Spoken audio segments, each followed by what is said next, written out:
Таны өдөр тутмын ажлыг хүмүүжлэх аяг тугаагчийг зөв ажилуулах 5 зөвлөгөө. 1. Усаар зайлж хийх шаардлагагүй. Том хаяглуудыг усад цэвэрлээд хийхэд хангалттай тул та бохирдлыг басгаж усаар зайлж цагаа бүү үрээрэй. 2. Угаалгын нутагны төрөл, хэмжээ зөв хэрэглээрэй.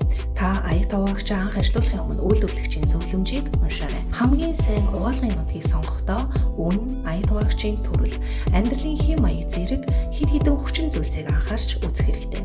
3. Тавирыг хит ачаалахаас зайлсхийх. Аяг тугаагчны тавир дээр хит их зүйлс овоолгох нь цэвэрлэх хэсгүүд хаагдаж бохирдол бүрэн арилдаггүй. Аяг болон савыг доош нь хагас хазгаа байдалтай тавих ба том овортой зүйлсийг хажуу талаар болон ард талд байрлуулаарай. 4. Тохирох угаалгын төрлийг сонгох. Аяг тугаагч нь олон төрлийн угаах гормыг санал болгодог бөгөөд та хийсэн зүйлсийн төрөл болон бохирдлоос хамааран угаах гормыг зөв сонгох нь чухал юм. Үйлдвэрлэгчийн гарын авлага болон бүтээгдэхүүний кодоор та угаах гормын талаар уншиж танилцаарай. 5. Эдгээр зүйлсийг аяг тугаагчинд хийхгүй байх. Хутга ямар нэгэн хурц эртээ багаж аяг тугаагчийн бодис нь эрийг мохоож болцсохгүй байдаг.